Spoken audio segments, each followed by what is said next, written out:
12 minute और 12 trading strategy, इसमें से नंबर 5, नंबर 9 और नंबर 12 ये तीनों सबसे ज्यादा पावरफुल स्ट्रेटजी है।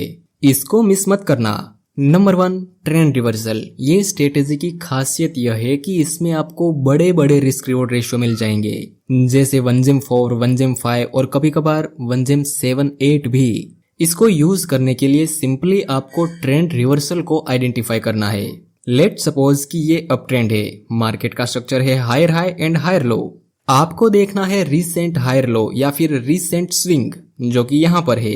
अगर ये लेवल ब्रेक होगा तो ये अप ट्रेंड डाउन ट्रेंड में रिवर्स हो जाएगा एंड देन आपको रीटेस्ट का वेट करना है और कैंडलस्टिक पैटर्न के सिग्नल मिलने के बाद आपको रीटेस्ट में ट्रेड प्लान कर लेना है। रिवर्सल ट्रेडिंग के लिए आप कुछ रिवर्सल चार्ट पैटर्न का भी यूज कर सकते हैं, जैसे कि head and shoulder, inverted head and shoulder, double top, double bottom, bullish rectangle, bearish rectangle, ये सब। जैसे अप ट्रेंड में आपका फोकस था रिसेंट हायर लो पर, ऐसे ही डाउन ट्रेंड में आपका फोकस रहेगा रिसेंट लोअर हाई पर। अगर ये लेवल ब्रेक होगा अपर साइड तो आप रिवर्सल ट्रेड प्लान कर सकते हैं। रिवर्सल ट्रेडिंग में आपको बड़े बड़े रिस्क रिवॉर्ड रेशियो तो मिल जाएंगे, लेकिन इसमें आपके स्टॉप लॉस भी ज्यादा हिट हो सकते हैं।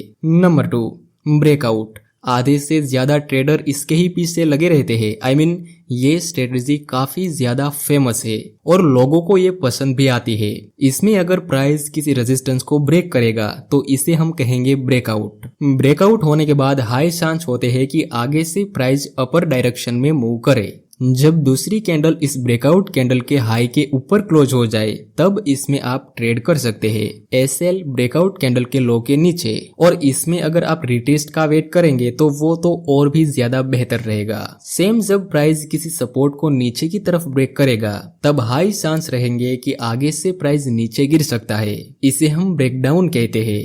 तब आप इसमें सेल साइड का ट्रेड प्लान कर सकते हैं। Number 3, Elliot wave theory. ये स्ट्रेटेजी सभी ट्रेडिंग स्टाइल में काम करती है। स्कैल्पिंग, इंट्राडे, स्विंग ट्रेडिंग और इन्वेस्टिंग में भी ये स्ट्रेटेजी वर्क करती है।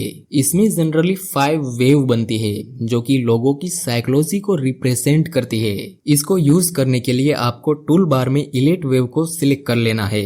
सिंपली हमें 60 में इस टूल का यूज करके 1 से 5 तक के पॉइंट को ड्रॉ कर लेना है। जनरली ऐसा माना जाता है कि 5 अपर साइड की वेव आने के बाद प्राइस अपना ट्रेंड चेंज कर देती है या फिर 5 वेव बनने के बाद एक बड़ा पुल बैक देखने को मिल सकता है। और इस स्ट्रेटेजी के कुछ इंपॉर्टेंट रूल है जिसे आपको फॉलो करने पड़ेंगे। सबसे पहला रूल, वेव 2 कभी भी वेव 1 से लंबी नहीं होनी चाहिए। दूसरा रूल, वेव 3 सबसे लंबी होनी चाहिए और वेव 4 हमेशा इस रेजिस्टेंस के ऊपर ही होनी चाहिए। जनरली वेव 4 का पुलबैक स्मॉल होता है। फॉर एग्जांपल, यहाँ प्राइस अपनी 5 वेव को कंप्लीट कर चुका है। उसके बाद एक मासिव सेलिंग देखने को मिली और ट्रेंड रिवर्स हो गया। जरूरी नहीं कि हर बार ट्रेंड चेंज ही हो जाए। 5 वेव कंप्लीट होने के बाद प्राइस एक बड़ा पुलबैक भी ले सकता है और उसके बाद अपना पुराना ट्रेंड कंटिन्यू कर सकता है। नंबर 4, हेकिनाशी। इसमें हम कैंडल को रिप्लेस करके हेकिनाशी चार्ट को यूज करते हैं और इससे क्या होगा, हमारे चार्ट का नॉइस काफी कम हो जाएगा और हम इजीली ट्रेंड को आइडेंटिफाई कर पाएंगे। जिसमें ग्रीन कलर की हेकिनाशी अप ट्रेंड को रिप्रेजेंट करती है और रेड कलर की हेकिनाशी डाउन ट्रेंड को। हेकिनाशी की बॉडी जितनी ज्यादा बड़ी होगी ट्रेंड उतना ही ज्यादा स्ट्रॉन्ग रहेगा।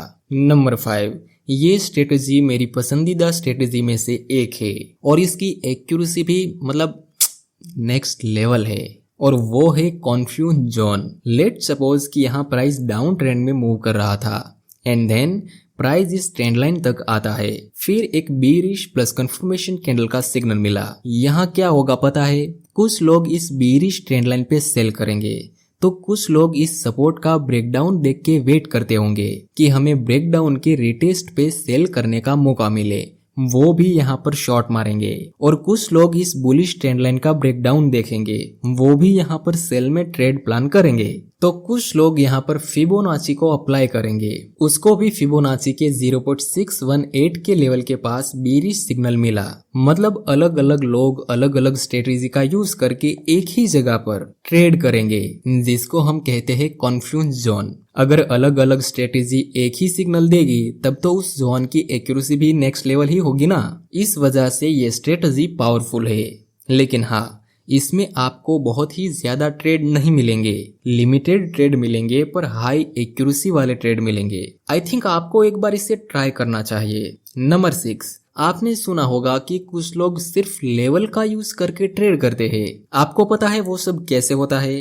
वो होता है लोगों के इमोशंस को पढ़ के। लेट सपोज कि कोई स्टॉक है, वो 50% नीचे गिरा अपने प्रीवियस मूव के कंपैरिजन में, तो फिर यहाँ क्या होगा? डेफिनेटली लोग उसे बाय करना पसंद करेंगे, ये समझकर कि हमें सस्ते में ये स्टॉक मिल रहा है ना। तो ऐसे इमोशंस के बेस पर आप भी लेवल निकाल सकते हैं फिबोनाची का यूज करके। जब अप ट्रेंड रहेगा तब आपको दो स्विंग को कनेक्ट करके फिबोनाची लेवल ड्रॉ करने हैं। फॉर एग्जांपल, यहाँ अप ट्रेंड है तो हम ये लेवल जहां से प्राइस ऊपर गया था और ये लेवल जहां से प्राइस नीचे गिरा था, ये दोनों को कनेक्ट करके हम नीचे से ऊपर तक फिबोनाची को कनेक्ट कर देंगे। इसमें 3 इंपॉर्टेंट लेवल रहेंगे, 0.382, 0.5 और 0.618। अगर प्राइस ये तीनों में से किसी एक लेवल के पास आके कोई बुलिश सिग्नल देगा तो आप यहाँ पर बाय कर सकते हैं। और इसकी सेटिंग में क्या क्या चेंजेस करने हैं वो समझने के लिए आप मेरी ये वाली वीडियो देख सकते हैं। और डाउन ट्रेंड में इसको अलग तरीके से ड्रॉ करना है। फॉर एग्जांपल, ये डाउन ट्रेंड है, फिर हमें 2 स्विंग फाइंड करने हैं, एक ये और एक ये, एंड देन आपको ऊपर से नीचे तक फिबोनाची को ड्रॉ करना है।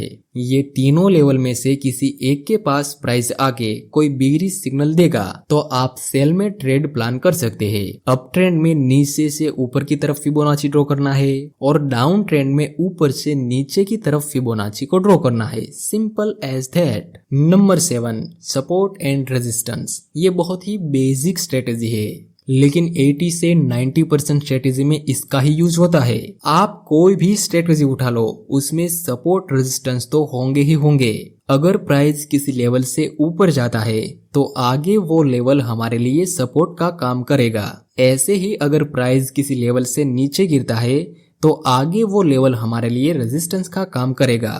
जनरली ऐसा माना जाता है कि प्राइस अगर किसी सपोर्ट तक आके कोई बुलिश कैंडल बनाएगा तो वहां से प्राइस ऊपर जा सकता है, और अगर प्राइस किसी रेजिस्टेंस तक आके कोई बेरिश कैंडल का सिग्नल देगा तो वहां से प्राइस नीचे गिर सकता है। लेकिन यार, मुझे नहीं लगता कि आप इतनी आसानी से मार्केट से प्रॉफिट बना लोगे, है ना। आई थिंक आपको सपोर्ट रेजिस्टेंस के साथ साथ कोई इंडिकेटर या फिर कोई एक्स्ट्रा कंफर्मेशन का भी यूज करना चाहिए। आप इसके साथ साथ डायनेमिक सपोर्ट रेजिस्टेंस का भी यूज कर सकते हैं, और वही हमारी अगली स्ट्रेटेजी है। Number 8, dynamic support resistance. इसमें आप मूविंग एवरेज का यूज कर सकते हैं। नॉर्मल सपोर्ट रेजिस्टेंस को हम ड्रॉ करते हैं और वो एक ही जगह पर फिक्स रहते हैं, जबकि डायनेमिक सपोर्ट रेजिस्टेंस प्राइस के साथ साथ मूव करते हैं। फॉर एग्जाम्पल, ये चार्ट में प्राइस 2 बार इस 100 पीरियड मूविंग एवरेज को टच किया था और उसके बाद दोनों ही बार अपर डायरेक्शन में मूव दिया। नेक्स्ट टाइम जब प्राइस फिर से इस मूविंग एवरेज को टच करेगा तो हाईली चांस रहेंगे कि वहां से प्राइस फिर से अपर साइड की मूव दे। नेक्स्ट एग्जांपल, यहाँ 50 पीरियड मूविंग एवरेज है, जिसको प्राइस टोटल 3 बार टच करके नीचे गिरा था। नेक्स्ट टाइम अगर प्राइस इस लेवल के पास आएगा तो हाईली चांस रहेंगे कि आगे से प्राइस नीचे गिर सकता है, जस्ट बिकॉज प्राइस ने इस लेवल को टच किया। इस वजह से आपको ट्रेड प्लान नहीं करना है। प्राइस ऐसे डायनेमिक सपोर्ट रेजिस्टेंस के पास आके वहां पर कोई कैंडलस्टिक पैटर्न का सिग्नल मिले तब जाके आपको ट्रेड प्लान करना है।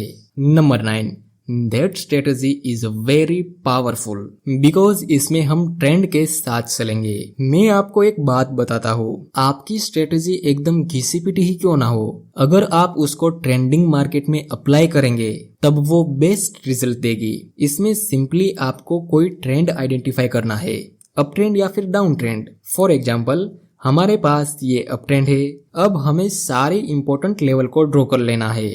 और क्या पता है, अब शांति से बैठ जाओ, एकदम अच्छे बच्चे की तरह। प्राइस जब पुलबैक लेने के लिए आएगा और हमारे लेवल के पास कोई कैंडल का सिग्नल देगा, तब आपको ट्रेड कर लेना है। और इसमें एसएल इस कैंडल के लो के नीचे रहेगा और प्रॉफिट टारगेट रिसेंट रेजिस्टेंस के पास। इसे हम पुलबैक स्ट्रेटेजी कहते हैं। इसमें आपका स्टॉप लॉस कब हिट होगा पता है? जब ये कैंडल का सिग्नल फेल हो जाए। और ये कैंडल का सिग्नल कब फेल होगा? अगर कोई कैंडलस्टिक पैटर्न के आसपास कोई इंपॉर्टेंट लेवल ना हो, तब वो कैंडलस्टिक पैटर्न फेल हो सकते हैं। वैसे कैंडलस्टिक पैटर्न फेल होने के दूसरे और भी रीजन है, जिसके बारे में हम कभी दूसरे वीडियो में बात करेंगे। चलिए एक डाउन ट्रेंड का भी एग्जांपल देख लेते हैं। ये हमारा डाउन ट्रेंड और ये इंपॉर्टेंट लेवल। बताओ अब क्या करना है? वेट करना है गुड बॉय की तरह। नेक्स्ट प्राइस इस लेवल को ब्रेक कर देता है, बट ये रिसेंट स्विंग अभी ब्रेक नहीं हुआ, सो अभी भी ये डाउन ट्रेंड ही है। नेक्स्ट इसी लेवल पे हमें शूटिंग स्टार और कंफर्मेशन कैंडल का सिग्नल मिला, तो यहाँ पर आप ट्रेड प्लान कर सकते हैं। नंबर 10, ये स्ट्रेटेजी सुन के कुछ लोगों का रिएक्शन ऐसा होगा, हैं ऐसा भी होता है? कुछ लोग ऐसा मानते हैं कि जो मून होता है ना, उसका असर मार्केट पर होता है। जैसे अमावस के टाइम मार्केट बुल रन में मूवमेंट करता है और पूर्णिमा के समय ज्यादातर मार्केट बीरिश हो जाता है। मैं मजाक नहीं कर रहा, सच में ऐसा लोग करते हैं। इसे हम मून फेज बोलते हैं। काफी सारे लोग इसे एज ए कंफर्मेशन की तरह यूज करते हैं। तो क्या मैं भी मून फेज का यूज करता हूँ? मैं ब्लैक मैजिक का यूज करता हूँ ट्रेड लेने के लिए। Next strategy number 11। स्ट्रेटेजी की बात करें और इसमें सप्लाई डिमांड ना हो, ऐसा तो हो नहीं सकता। इसमें सिंपली आपको फाइंड करने हैं ऐसे बड़े बड़े मोमेंटम कैंडल, और जहां से ये मोमेंटम कैंडल बनना शुरू हुई हो उसके जस्ट प्रीवियस कैंडल के हाई और लो को कनेक्ट करके एक जोन ड्रॉ कर लेना है, जिसे हम डिमांड जोन कहते हैं।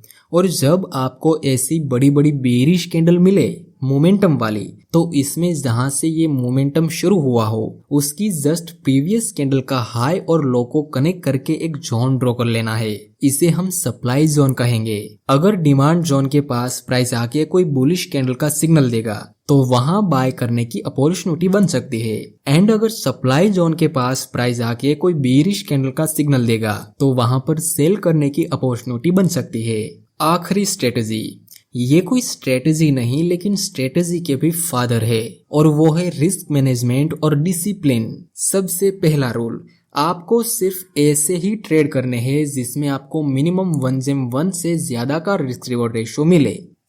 सो आज के लिए बस इतना ही। मिलते हैं अगले वीडियो में।